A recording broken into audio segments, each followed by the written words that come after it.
If I asked you to imagine the best way to show dynamic movement in the comics form, you might jump straight to some of the more in-your-face examples. Characters jumping out of panel borders, heavy speed lines, multiple bodies in the same frame bouncing around. The one book that often surprises me visually is Andrew MacLean's Head Lopper. It contains a great guideline on how to bring a level of kineticism into comics without crafting visuals that in the wrong hands might be distracting to the base story being told. I want to take a look at a single technique that MacLean employs through all the issues of Head Lopper, with examples from a handful of those issues to see what he's doing to create this sense of movement and just how it actually works both in the story and the form. You're watching Strip Panel Naked, I'm Hass, and I'm going to show you some of the cool stuff lurking in the pages of some of the best comics.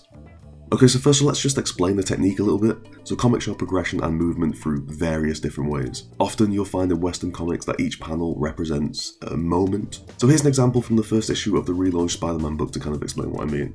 If you look at the panels of Spider-Man holding the shield, we see a panel of him next to the shield, and then there's a panel of him holding the shield, a panel of him behind the shield, and a panel of him with the shield lowered. Breaking that down, we've got two very specific actions, right, told across each row. Action 1 is lifting the shield, and we jump straight from the shield being beside Spider-Man to it being behind his hand, and the enemy on his knees having blasted him with his power. That's a big bump in action.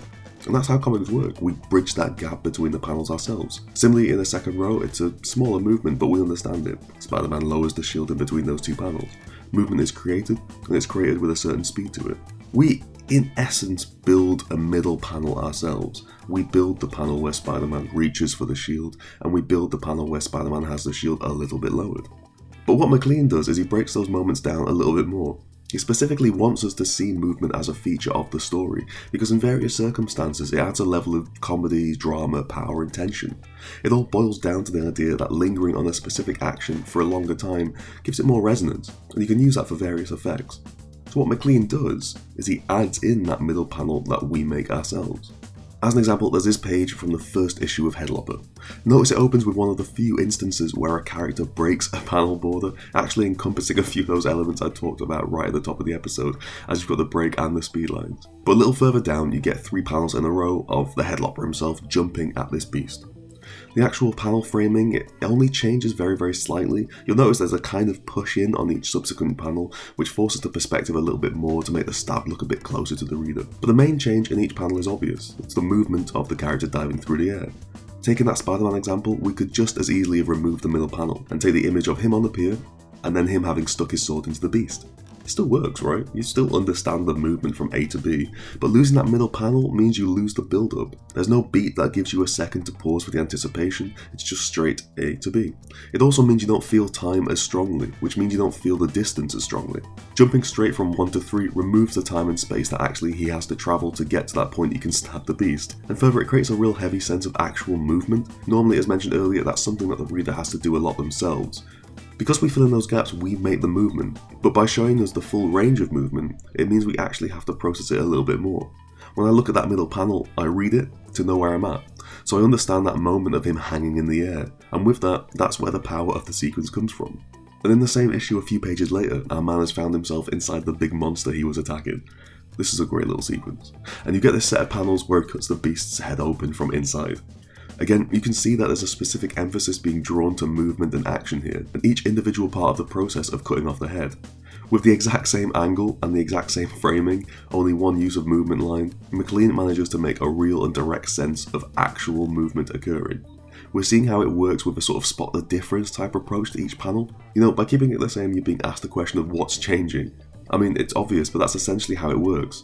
Between panel 2 and 3, the head has started to fall. Between panel 3 and 4, the blood has come gushing out of the neck and thrown the Head Lopper up in the air. That effect is compounded by the lack of any of the visual information in the panels, and that's something you'll notice with all of these examples as well. The framing, if different, is only very marginally so, and often the backgrounds will either be exactly the same or non-existent, relying on just a colour, which, again, is often the exact same colour. The only thing that really changes is placement and movement of characters, so we have to understand that as what these sequences are designed to be showing us. Does this sequence need 4 panels? There's an argument to be made that you could do it in 3, like this, or even 2 if you kind of redrew some of the elements, but the impact is lessened again because each moment takes less significance when it's ramped up like that. The first victim would be that 3rd panel, the moment of small celebration, and that moment is perfect.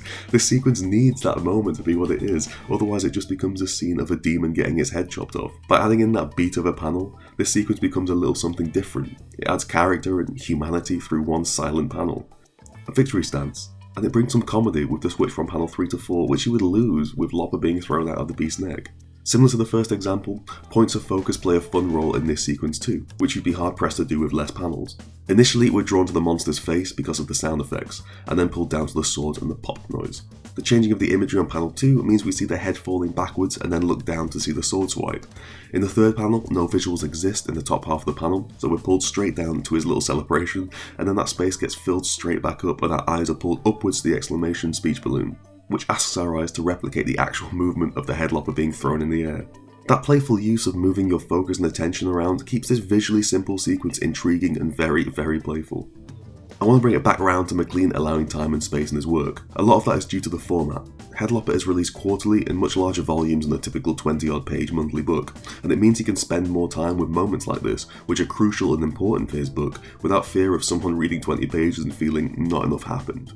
And that raises a whole other question about format for comics, which we don't really have time to get into in this episode. But we'll move on to the 3rd issue, where there's a sequence which recalls Arya and Hawkeye, where the archer takes an arrow from his quiver and aims. The rest of the page has much more of a traditional, expected approach to movement, in that each panel does feel like its own kind of moment. The row directly above has 2 panels, showing 2 instances from this big battle happening, and then we get these 3 panels. And it shows another clever usage of MacLean and time in the panels, when used in conjunction with less of that style, because they really do pop in the moment.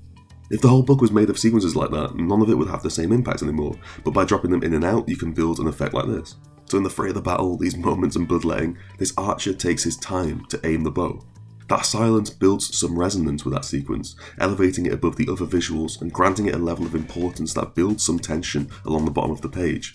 MacLean is managing a balancing act here, of when to speed up and slow down his moments for maximum effect on the reader. The fighting becomes an almost background visual to the real story of the archer, and an aura and mystique is built around him purely by building these 3 panels into the page.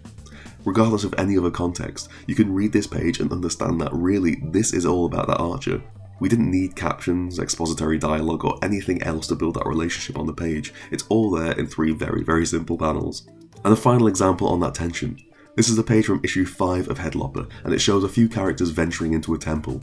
Again, we've got the same parameters we've seen in other examples, framing that doesn't change, a background that remains the same, and just a focus on a particular bit of movement playing out through a sequence. This time, it's actually 2 bits of movement, both on the door and the characters trying to get through the door. I want to show this example because, like that, it does a couple of things differently, but all work to build that same effect. So we've got the left and right information presented, characters heading in from the left, and the door acting like a countdown on the right to when it shuts. Alongside that, MacLean has added the kick up of sand as the door closes, which amplifies the effect a little more than just having the doors by building it all up and leading to that boom sound effect in the final panel. It brings in that playful eyeline usage again too. By pulling us straight across to the right in each subsequent panel, it then catches a little bit off guard with the final panel's boom, which pulls us back to the left and creates the effect of the sand and air being thrown away from the door. Again, you can do this in less panels. In theory, you could have panel 2 straight into panel 3 and then switch to a panel from them inside the cave, having made it, all out of breath or whatever. That'd be a fine sequence, and there's nothing wrong with that approach, but you lose the moment-to-moment tension of if they'll make it through a door, and you miss that build-up, and you miss the fun that MacLean injects into the sequence. Which ultimately is what all these moments really boil down to. It feels as if MacLean is really just trying to make these sequences his own.